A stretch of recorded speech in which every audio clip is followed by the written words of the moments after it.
यूँ तो हमेशा से डकैतों की दुनिया में पुरुष डाकुओं का ही दबदबा देखा गया है, लेकिन 1980 के दशक में एक महिला डाकू ने अपने आतंक का ऐसा मंजर कायम किया था कि पूरा चंबल बस उसके नाम भर से काम चाहता था। चंबल के भीड़ों में उसका राज चलता था, जहाँ का एक तिनका भी उसके इशारे के बिना हिल नहीं सकता था। उसके नाम की इस कदर दहशत थी कि जिस इलाके से उसका गैंग गुजरता वहाँ मातम छा जाता।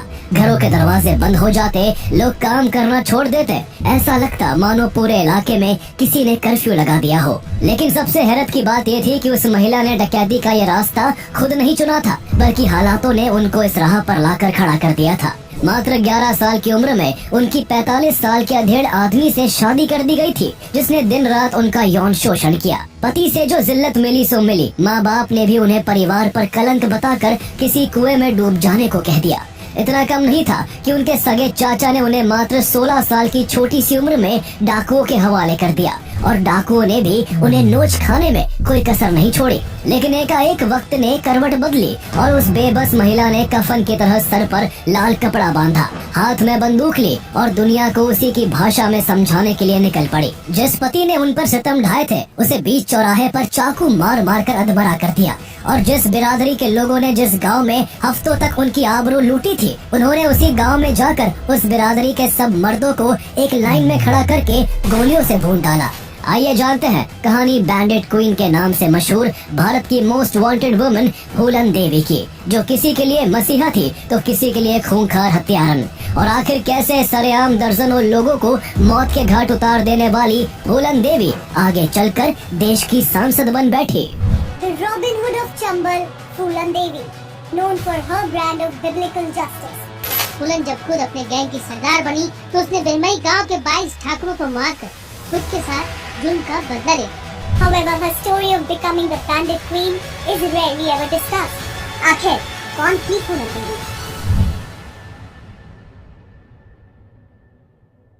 फूलन देवी का जन्म 10 अगस्त 1963 को उत्तर प्रदेश के जालौन जिले के एक छोटे से गांव गोरहा का पूर्वा में एक दलित परिवार में हुआ था। उनके पिता का नाम देवी दीन था, जो मल्लाह कास्ट से बिलोंग करते थे। फूलन के अलावा परिवार में उनके 3 बहनें और एक भाई था। गरीबी के कारण उनका परिवार दूसरों के खेतों में काम करता था। उनके पास जो थोड़ी बहुत जमीन थी, उस पर चिकपीस, सनफ्लावर्स और पर्ल मिलेट उगाकर किसी तरह गुजारा होता था। बहुत कम सुविधाओं में भी सब कुछ ठीक चल रहा था। लेकिन कुछ समय बाद जब फूलन के दादा का निधन हुआ तो उनके पिता की जमीन को उनके चाचा बिहारी लाल ने जोर जबरदस्ती से छीन लिया और उनके परिवार पर खूब जुल्म ढाए। फूलन देवी का स्वभाव शुरू से ही गुस्से वाला था। फूलन देवी उस वक्त केवल 10 साल की थी, लेकिन फिर भी वो अपने चाचा के विरोध में डट कर खड़ी हो गई। उन्होंने अपनी बड़ी बहन रुक्मणी के साथ अपने पिता की छीनी गई जमीन पर जाकर धरना दे दिया और अपने चाचा पर जमीन लौटाने का दबाव बनाने लगे। इस बात से गुस्सा होकर फूलन देवी के चचेरे भाई मायादीन ने उन्हें बुरी तरह पीटा, लेकिन फूलन तब तक विरोध करती रही जब तक कि वो लात, घूंसों और ईंट की मार से बेहोश नहीं हो गए। फूलन को इतनी छोटी सी उम्र में इन विरोधी तेवरों की वजह से बहुत बड़ा खामियाजा भुगतना पड़ा। उनके इस आक्रामक रवैये के कारण उनके घर वालों ने एक गाय और एक साइकिल के बदले में मात्र 11 साल की फूलन की 45 साल के एक अधेड़ आदमी पुत्ती लाल से शादी करा दी। पुत्ती लाल फूलन के घर वालों को दहेज देकर फूलन के साथ इस तरह व्यवहार करता जैसे वो उसकी पत्नी नहीं बल्कि बाजार से खरीदी हुई कोई चीज है। वो 11 साल की फूलन का जबरदस्ती यौन शोषण करता और बात बेबात उसे बुरी तरह से मारता पीटता। दिन, हफ्ते, महीने और फिर साल पति की इस तरह की ज्यादतियों की वजह से फूलन की तबीयत काफी खराब होने लगी। एक दिन परेशान होकर उन्होंने अपने पति का घर छोड़ दिया और भागकर अपने पेरेंट्स के पास आ गई। बेटी का ससुराल छोड़कर मायके में रहना कुछ दिनों बाद ही सबको खटकने लगा। गांव में बदनामी होने लगी। माँ ने गुस्से में ये तक कह दिया कि वो उनके घर पर कलंक है और उसे किसी कुएं में डूबकर मर जाना चाहिए। इतना कम नहीं था कि जमीन की वजह से फूलन की एक बार फिर उनके चचेरे भाई से लड़ाई हो गई। जो फूलन पहले अपने चचेरे भाई की मार से बेहोश हो गई थी, उसने इस बार लड़ाई में एक पत्थर से उसी का सिर फोड़ दिया। इस वजह से फूलन देवी को 1979 में 1 महीने के लिए जेल में रहना पड़ा, जहां पुलिस ने भी उनके साथ बहुत बुरा व्यवहार किया। जेल से छूटने के बाद उन्हें मजबूरन वापस अपने पति के घर लौटना पड़ा। उन्हें वहां जाकर पता चला कि उनका पति पुत्ती लाल किसी दूसरी लड़की से शादी कर चुका है। फूलन के वहां पहुंचने पर उसने और उसकी दूसरी पत्नी ने उसकी खूब बेइज्जती की और उसे खूब मारा पीटा। फूलन को समझ आ गया कि यहाँ अब उनका गुजारा नहीं हो सकता और वो थक हार कर फिर से वापस अपने मायके चली गई। अपनों के बीच में रहकर भी फूलन अकेली पड़ गई थी। उन्हें हर जगह से धिक्कारा जा रहा था और उनके अपने माँ बाप भी उनको बोझ और कलंक समझने लगे थे। उनके फिर से मायके आने से सबसे ज्यादा परेशान उनका चाचा था। चाचा ने उनसे छुटकारा पाने के लिए इस बार फूलन को वहाँ के डकैतों के हवाले करने का फैसला किया। एक दिन डकैतों का एक झुंड फूलन को उनके घर से उठाने के लिए आया, लेकिन फूलन डकैतों को देखकर वहाँ से भागने लगी। डकैतों ने गुस्से में उनके छोटे भाई को अपने कब्जे में ले लिया। अपने भाई की जान की खातिर फूलन ने मजबूरन खुद को उन डकैतों के हवाले कर दिया। अब मात्र 16 साल की फूलन खूंखार डकैतों के कब्जे में थी। उन डकैतों का मुखिया बाबू गुजर था, जो फूलन को देखते ही उनके रूप पर मोहित हो गया। बाबू गुजर फूलन के साथ गुलामों की तरह पेश आता। उसने कई बार फूलन का यौन शोषण किया। पहले से ही मायके और ससुराल के अत्याचारों से परेशान 16 साल की फूलन को अब बाबू गुजर जैसे वहशी दरिंदे के जुल्मों को सहना पड़ रहा था। बाबू गुजर की उस गैंग में विक्रम मल्ला नाम का एक आदमी था, जो इस गैंग में दूसरा मुख्य आदमी था। फूलन उसकी कास्ट से बिलोंग करती थी और उसको फूलन के साथ हुए पुराने अत्याचारों के बारे में भी पता था। इसलिए उसके दिल में फूलन देवी के लिए एक सॉफ्ट कॉर्नर था और उसे अपने सरदार का उसके प्रति ऐसा व्यवहार बिल्कुल भी बर्दाश्त नहीं हो रहा था। इसलिए उसने अपने सरदार बाबू गुजर से मना किया कि वो फूलन के साथ ज्यादती ना करे। लेकिन बाबू गुजर जब नहीं माना तो उसने एक रोज अपने सरदार को मार डाला और खुद गैंग का मुखिया बन बैठा।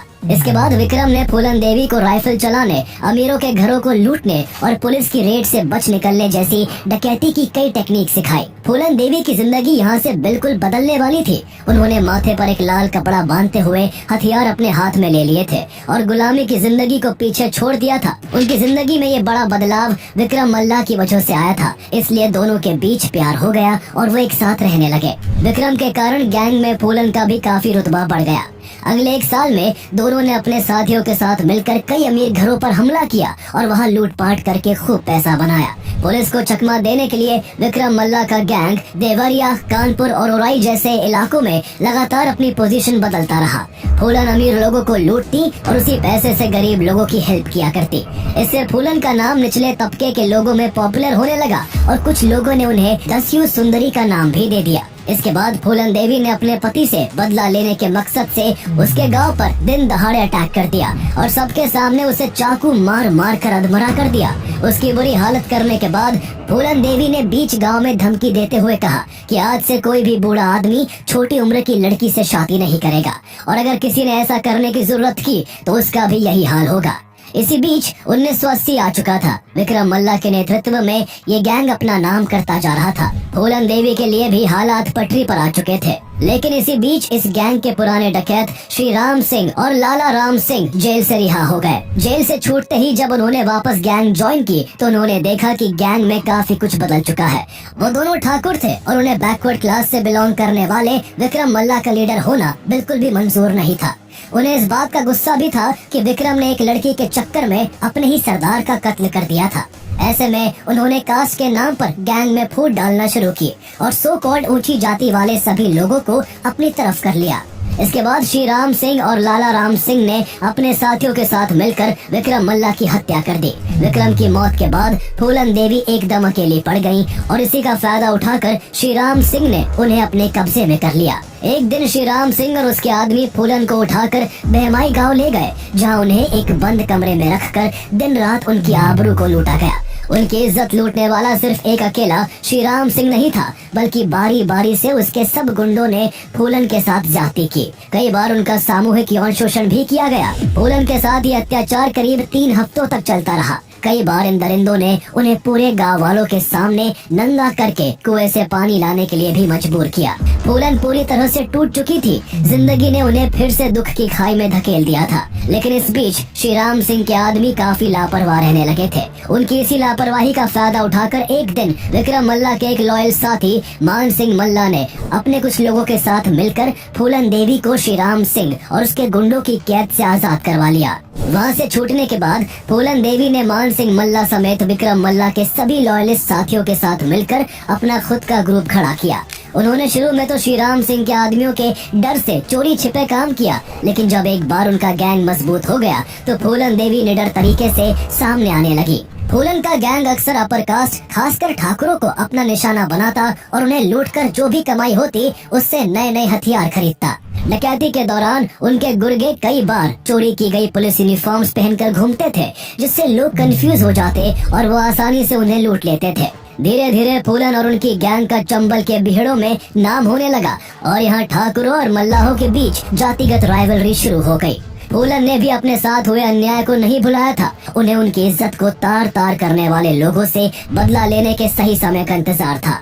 एक दिन फूलन को खबर मिली कि भैमाई गांव में ठाकुरों के घर में एक शादी है, जहां श्री राम सिंह और लाला राम सिंह भी मौजूद होंगे। इसके बाद फूलन देवी ने फिर से भैमाई गांव लौटने का फैसला किया, जहां करीब 17 महीने पहले श्री राम सिंह और लाला राम सिंह ने अपने साथियों के संग मिलकर उनके साथ यौन शोषण किया था। 14 फरवरी 1981 को फूलन देवी ने अपने गैंग के साथ भैमाई गांव को चारों तरफ से घेर लिया। जिस घर में शादी थी वहां सब जश्न में डूबे हुए थे। घर में खुशी का माहौल था और किसी को जरा भी अंदाजा नहीं था कि वहां मौजूद लोगों के साथ आज क्या होने वाला है। सभी की खुशी को आंसुओं में बदलने के लिए फूलन देवी हथियारों से लैस अपने साथियों के साथ वहां पहुंची। फूलन ने सबसे पहले यहाँ सभी से एक ही सवाल पूछा कि श्री राम सिंह और लाला राम सिंह कहाँ हैं, लेकिन वो दोनों शायद फूलन देवी के अटैक के बारे में पहले से जानते थे। इस वजह से दोनों ने शादी को अटेंड नहीं किया था। जब बहुत ढूंढने पर भी वो दोनों नहीं मिले तो फूलन देवी गुस्से से भर गई। पहले उनकी गैंग ने वहाँ घर घर जाकर लोगों के कीमती सामान को लूटा और फिर फूलन देवी ने वहाँ मौजूद सभी मर्दों को एक लाइन में आकर खड़े होने का हुक्म दिया। फूलन देवी के डर के मारे 20 लोग एक लाइन बनाकर खड़े हो गए। इसके बाद फूलन देवी ने बदले की आग में उन पर एक साथ गोलियों की बौछार करवा दी। पूरा गांव गोलियों की आवाज से थर्रा उठा। कुछ देर बाद जब वहां पुलिस पहुंची तो वहां 20 लोगों की लाश, उनकी औरतों की चीख और बच्चों के रोने के अलावा कुछ भी नहीं था। पुलिस के आने से पहले ही फूलन अपने गुर्गों के साथ वहां से भाग निकली थी। एक साथ इतने लोगों के मारे जाने से पूरे उत्तर प्रदेश में सनसनी फैल गई। मीडिया की खबरों में केवल इसी वारदात का जिक्र था। हर तरफ केवल फूलन देवी का ही नाम गूंज रहा था। सब हैरान थे कि एक 18 साल की लड़की ने ये कारनामा किया था। उन्हें जल्द ही मीडिया ने नया नाम बैंडिट क्वीन दे दिया। क्योंकि मारे गए 20 में से 17 लोग ठाकुर थे, इसलिए ठाकुर जाति के लोगों ने एकजुट होकर प्राइम मिनिस्टर इंदिरा गांधी से प्रदेश में लॉ एंड ऑर्डर बहाल करने और फूलन देवी को पकड़ने की मांग उठाई। आगे इस मामले ने इतना तूल पकड़ा कि उस समय के उत्तर प्रदेश के चीफ मिनिस्टर बीपी सिंह को अपने पद से इस्तीफा देना पड़ गया। जितना बड़ा ये मामला बना उतने ही ज्यादा फूलन देवी के चर्चे होने लगे। फूलन देवी का नाम चंबल के बिहड़ों से निकलकर देश के घर घर तक पहुंच चुका था। आम लोगों और बड़े नेताओं से लेकर फॉरेन जर्नलिस्ट, राइटर्स और फिल्म मेकर्स तक के बीच फूलन देवी चर्चा का विषय बन गई। जहां वो निचले तबके के लोगों के लिए मसीहा थी, जिन्होंने उन्हें अपनी आवाज उठाने का हौसला दिया, वहीं कुछ के लिए वो महज एक कुख्यात और बेरहम हत्यारन थी।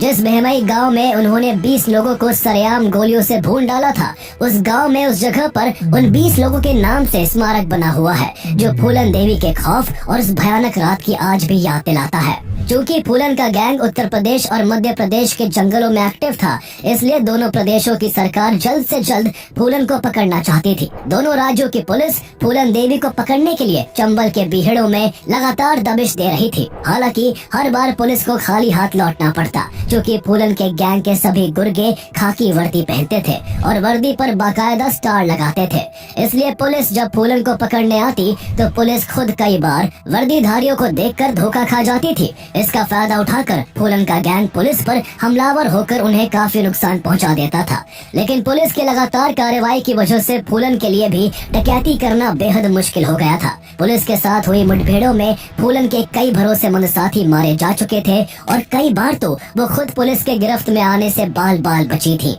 पुलिस के साथ इस लुका छुपी के खेल में करीब 2 साल का वक्त बीत गया।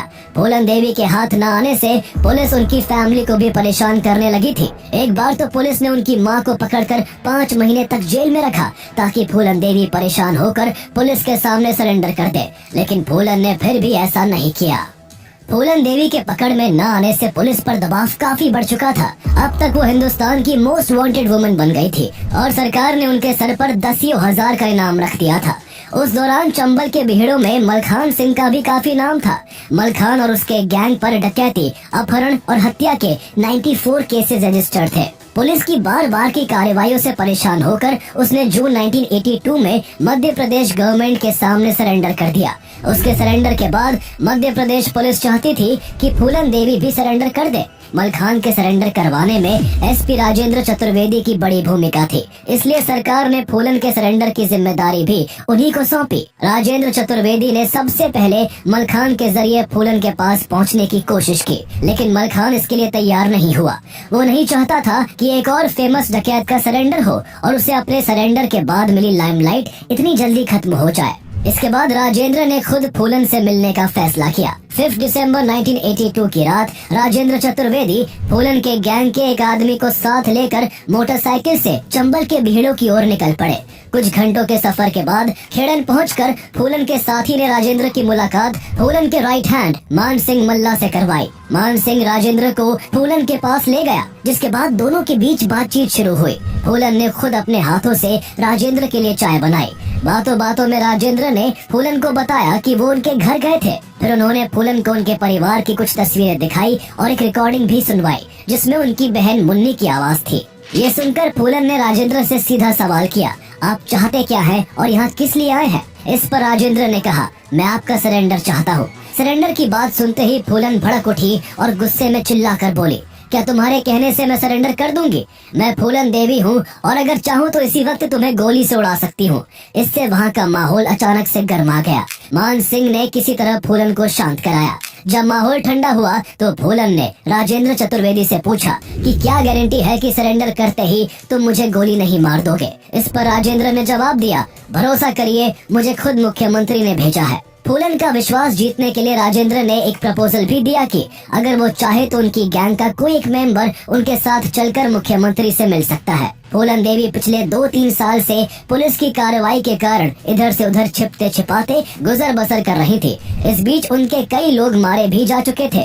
इसके अलावा उनकी तबीयत भी लगातार बिगड़ती रहती थी और उन्हें भीड़ों में जरूरी इलाज नहीं मिल पाता था। इन सब वजहों से उन्होंने भी सरेंडर का मन बना लिया था। एसपी राजेंद्र चतुर्वेदी उन्हें भरोसे के आदमी लगते थे, इसलिए उन्होंने उनसे सरेंडर के लिए हाँ कह दिया। लेकिन सरेंडर करने को लेकर उनकी कई शर्तें थी। पहली शर्त ये थी कि फूलन और मान सिंह के परिवार को सुरक्षित उत्तर प्रदेश से मध्य प्रदेश लाया जाए। उनको डर था कि बहमई मैसेकर के बाद उत्तर प्रदेश जाते ही उनकी हत्या कर दी जाएगी और लोग उनके परिवार को भी मार सकते हैं। इसके अलावा उनकी मांग थी कि उनके परिवार को कुछ जमीन और भाई को नौकरी दी जाए। फूलन ने अपने लिए A ग्रेड जेल की मांग की और साथ ही ये भी डिमांड रखी कि सरेंडर के बाद उनके किसी भी गैंग मेंबर को फांसी ना दी जाए। इसके अलावा फूलन चाहती थी कि उनके सरेंडर वाले दिन स्टेज पर महात्मा गांधी और माँ दुर्गा की तस्वीर हो और वो अपने हथियार उनके सामने ही सरेंडर करेंगे। सरकार को काफी मेहनत के बाद ये मौका हाथ लगा था, इसलिए सरकार ने फूलन की सभी शर्तों को मान लिया।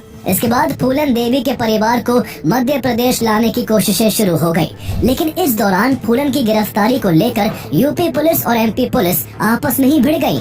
6 जनवरी 1983 को जब एमपी पुलिस फूलन देवी के परिवार को जालौन से भिंड लाती है तो यूपी पुलिस एमपी पुलिस पर किडनैपिंग का केस कर देती है। अगले दिन एमपी पुलिस की एक और टीम मान सिंह के परिवार को एमपी लाने के लिए यूपी पहुंचती है, लेकिन इस दौरान यूपी पुलिस एमपी के 6 पुलिस वालों को गिरफ्तार कर लेती है। इतना ही नहीं, स्थिति इतनी बिगड़ जाती है कि दोनों प्रदेशों की पुलिस के बीच गोलीबारी भी हो जाती है। इस गोलीबारी में मीडिएटर की भूमिका निभा रहे एक व्यक्ति को भी गोली लग जाती है। इस घटना से फूलन देवी का मन बदल गया और उन्होंने सरेंडर का फैसला वापस ले लिया। हालात बिगड़ते देख एसपी राजेंद्र चतुर्वेदी ने फूलन देवी का विश्वास दोबारा जीतने के लिए एक और कदम उठाया। इस बार वो अपनी पत्नी और बच्चे को लेकर फूलन को मनाने पहुंचे। जैसे ही वो फूलन के पास पहुंचे, उन्होंने अपने बच्चे को फूलन की गोद में रखते हुए कहा, अगर आपको भरोसा नहीं है तो जमानत के तौर पर मेरा ये छोटा सा बच्चा अपने पास रख लो।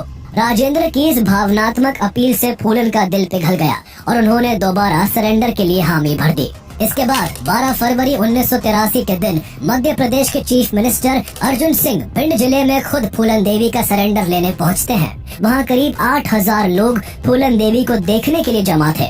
इसे कवर करने के लिए सुबह से ही वहां मीडिया वालों की भीड़ भी जमा हो चुकी थी, जिनमें फूलन देवी की फोटो खींचने की होड़ लग जाती है। फूलन नहीं चाहती थी कि सरेंडर से पहले कोई उनकी फोटो खींचे, लेकिन एक कैमरा पर्सन ने जब इसकी हिमाकत की तो फूलन ने उसके गाल पर एक जोरदार थप्पड़ जड़ दिया। फूलन देवी ने लाल रंग का कपड़ा माथे पर बांधा हुआ था और हाथ में बंदूक लिए वो मंच की तरफ बढ़ने लगी, जहां मुख्यमंत्री अर्जुन सिंह खड़े हुए थे। सबकी सांसें थमी हुई थी। लोगों को डर था कि कहीं फूलन देवी यहाँ भी किसी पर गोली ना चला दे, लेकिन अगले ही पल फूलन देवी ने अपनी बंदूक माथे पर छुआ कर अर्जुन सिंह के पैरों में रख दी। वो फिर फूलों की एक माला अर्जुन सिंह के गले में और दूसरी माला दुर्गा माँ के चरणों में अर्पित कर देती है। इसी घड़ी फूलन देवी ने डाकू की जिंदगी को अलविदा कह दिया था। सरेंडर के वक्त फूलन देवी के नाम पर मर्डर, किडनैपिंग और प्लंडरिंग के 48 क्रिमिनल केस रजिस्टर्ड थे। आगे कोर्ट में इन मामलों में काफी लंबा ट्रायल चला। सरकार ने उन्हें केवल 8 सालों तक जेल में रखने का वादा किया था, लेकिन उन्हें करीब 11 सालों तक मध्य प्रदेश की जेल में बिताने पड़े। इस दौरान फूलन को ट्यूबरकुलोसिस हो गया था और उनके पेट में 2 ट्यूमर्स पाए गए थे। सजा के दौरान ही उनका हॉस्पिटल में ट्रीटमेंट चला और इसी ट्रीटमेंट के दौरान बिना उनसे पूछे उनका हिस्टेरेक्टमी कर दिया गया, यानी वो अब कभी मां नहीं बन सकती थी। हालांकि 1994 का साल उनकी जिंदगी के लिए गेम चेंजर साबित हुआ। उस समय देश में मंडल कमंडल की पॉलिटिक्स काफी जोरों पर थी, इसलिए उत्तर प्रदेश के मुख्यमंत्री मुलायम सिंह यादव ने एक दिन सभी को चौंकाते हुए फूलन देवी पर लगे सभी चार्जेस हटा दिए, जिसके बाद फूलन एक आजाद नागरिक की तरह रहने लगी। मुलायम सिंह यादव यही नहीं रुके, उन्होंने फूलन देवी के फेम का इस्तेमाल करके बैकवर्ड क्लासेस के वोट पाने के लिए उन्हें समाजवादी पार्टी में शामिल कर लिया।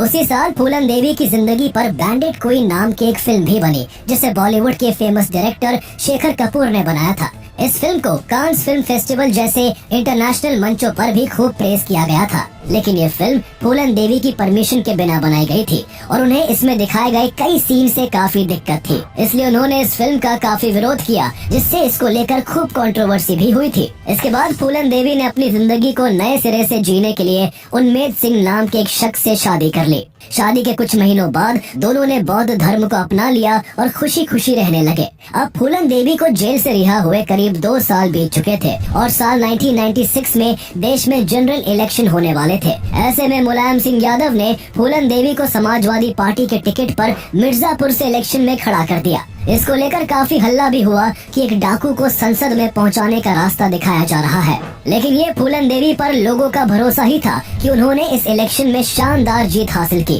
कभी अपने अधिकारों के लिए हथियार उठा लेने वाली फूलन अब अपने संसदीय लोगों की आवाज सांसद में उठा रही थी। मल्ला कम्युनिटी खुश थी कि पहली बार उनका कोई प्रतिनिधि पार्लियामेंट में पहुंचा था। इसके अलावा वो अदर बैकवर्ड क्लासेस ओबीसीज में भी काफी पॉपुलर थी। उन्होंने अपनी सांसदी में महिलाओं को अधिकार और गरीबों को बेहतर सुविधाएं दिलाने के लिए कई प्रयास किए। हालांकि 1998 में फूलन देवी को बीजेपी के वीरेंद्र सिंह से हार का भी सामना करना पड़ा, लेकिन अगले साल 1999 में हुए इलेक्शंस में दोबारा जीत हासिल कर उन्होंने फिर से सत्ता की कुर्सी हासिल कर ली। कभी चंबल के भेड़ों में भटकने वाली फूलन देवी 4 साल से सांसद थी और उन्हें दिल्ली के अशोका रोड में रहने के लिए गवर्नमेंट हाउस मिला हुआ था। उन्हें अब वुमेन एम्पावरमेंट का सिंबल तक बताया जाने लगा था।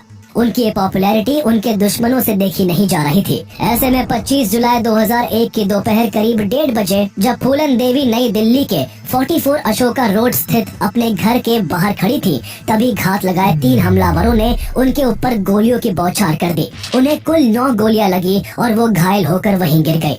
तीनों हमलावर वहां से भाग निकले। इसके बाद उन्हें तुरंत लोहिया हॉस्पिटल ले जाया गया, जहां डॉक्टरों ने उन्हें डेड डिक्लेयर कर दिया।